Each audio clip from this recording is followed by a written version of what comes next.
We're getting a closer look at what may have caused the massive oil spill off Orange County's coast, what a local lawmaker is proposing to ensure this never happens again. Plus, the County Board of Supervisors votes unanimously to oppose the placement of sexually violent predators in our area, how the move will impact local communities. And San Diego will soon have a new ambulance provider, but there's controversy surrounding the company. A look at why another city in our state had issues with its services. ABC 10 News at 6 starts now. We're learning new details about the oil spill off Orange County's coast. Today, transportation officials said an anchor may have hooked and ruptured a pipeline that spilled that oil into the Pacific Ocean. Thank you for joining us. I'm Kimberly Hunt. And I'm Steve Atkinson. Divers found that the oil pipeline responsible for the spill was split open and apparently dragged. Well, today we got an update on what may have happened. We've determined that approximately 4,000 feet of the 17.7-mile pipeline has been displaced, and it's been laterally displaced by 105 feet. Crews are now racing to contain and clean that spill and say it could take weeks to assess the impact on wildlife. There's also new questions about the timeline. There were reports of the spill Friday night, but the energy companies say that they learned about it Saturday. The governor took a trip to the area to assess the damage today. We're going to hear from him tonight at 7 o'clock. Meanwhile, local lawmakers say this is just the latest disaster that proves there should be a permanent ban on any new offshore drilling here in California. Congressman Mike Levin is pushing a bill that he's sponsoring that would do just that. Our ABC 10 News reporter Rachel Bianco is live in Encinitas with details on that bill. Rachel.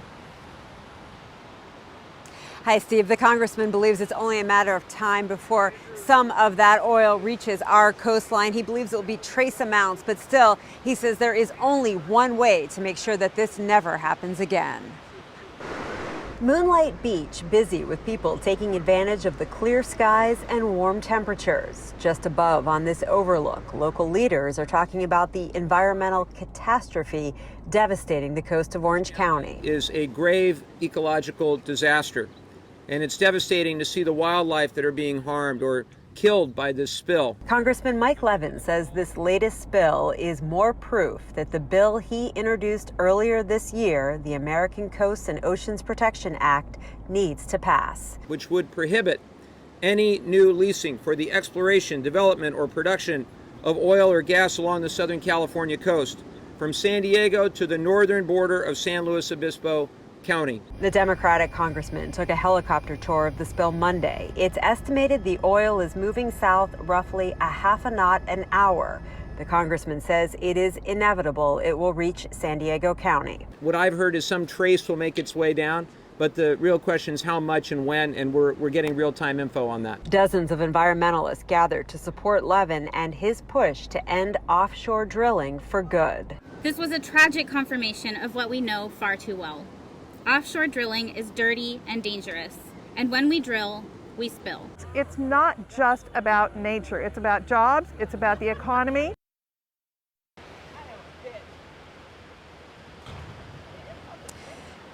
Since 1969, moratoriums have prevented new oil production in the Pacific, but the environmentalists out here today say more needs to be done to permanently prevent any expansion of drilling. Reporting live in Encinitas, Rachel Bianco, ABC 10 News. Thank you, Rachel. San Diego County supervisors voted unanimously to oppose the placement of any more sexually violent predators in the area. And the vote today comes on the heels of a recent proposal to put Douglas badger in a home in Rancho Bernardo. County leaders say the process for placing SVPs is flawed.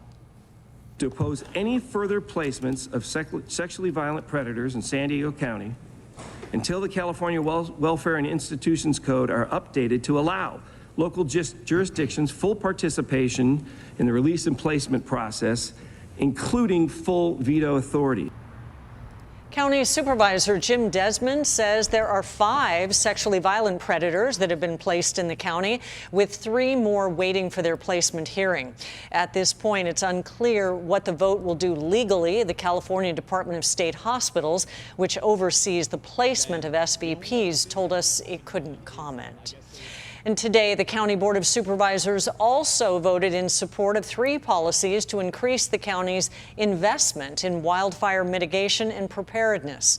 The measures include maintaining and preserving defensible space around homes and other structures, ensuring there is enough space along roadways so emergency vehicles can get through, and so that residents are able to evacuate, and looking to increase the number of HELA hydrants across the county.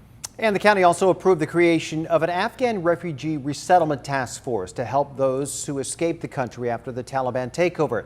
The county is expected to receive the second most refugees in the state, only behind Sacramento. California will likely welcome the most refugees of any state. The task force will help bring schools, nonprofits, and local governments together to help with that process. Resettlements are expected to begin next week. Cleanup is underway from the dozens of lightning strikes that hit across San Diego County overnight. That was a moment a bolt of lightning struck trees behind a home in La Mesa. Neighbors rushed over to help. They ran into the backyard. Lady that was there, she said, grab a hose. Embers started to fall on her shed, on the roof, so they started wetting those down. And we're told there were 16 911 calls last night for possible fires due to lightning strikes. The county is advising San Diegans to avoid water contact at all coastal beaches and bays because of the recent rain. People heading to the beach are being warned about urban runoff, which can cause bacteria levels to rise significantly in the ocean and our bay waters after a storm. The county says water contact such as swimming, surfing, and diving should be avoided until 72 hours after a heavy storm. And meteorologist Angelica Campos is joining us now after last night's storm with a much better afternoon today. Angelica. That's right, Kim. And for a lot of people, waiting 72 hours is going to be tough with more rain in the forecast. So far, we picked up more than the average total for the month of October, rather, here in San Diego, just over ½ an inch. And some areas get to see a little bit more, 3/4 of an inch in Lemon Grove, and more than that in Granite Hills. The rain was coming down heavily yesterday afternoon. It is drier right now. We did see some thunderstorms this afternoon, Julian, Mount Guna, Borrego Springs, but we're starting to dry out.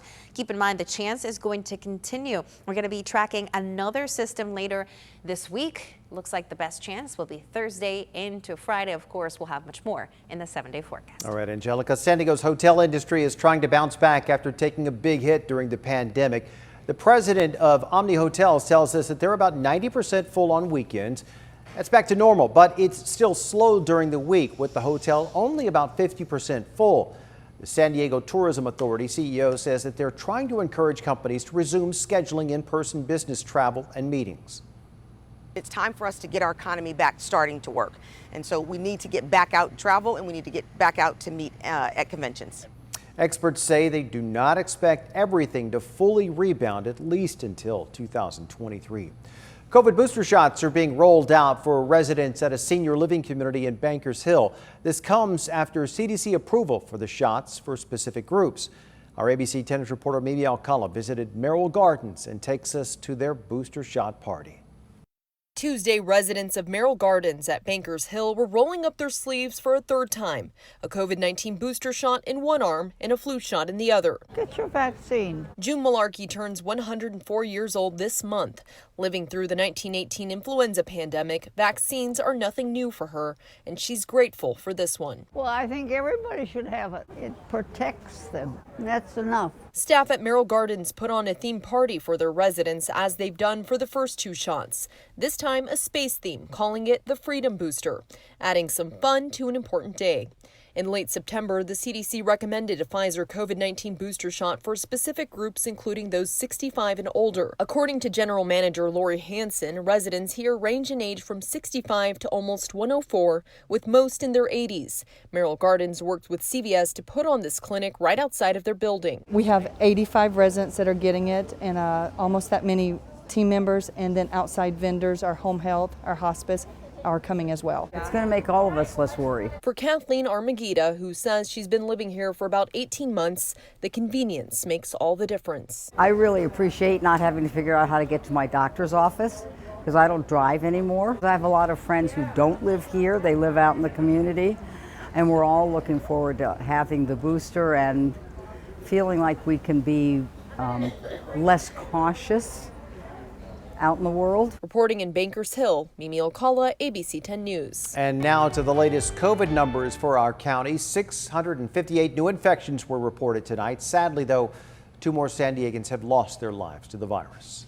5 LA County employees have filed a lawsuit against the county's vaccine mandate. That requirement was issued in August and went into effect last week. The lawsuit alleges thousands of county employees have not complied and the order is unconstitutional. The county released a statement saying it cannot comment on pending litigation, but that more than 80% of its employees have already registered their vaccination status.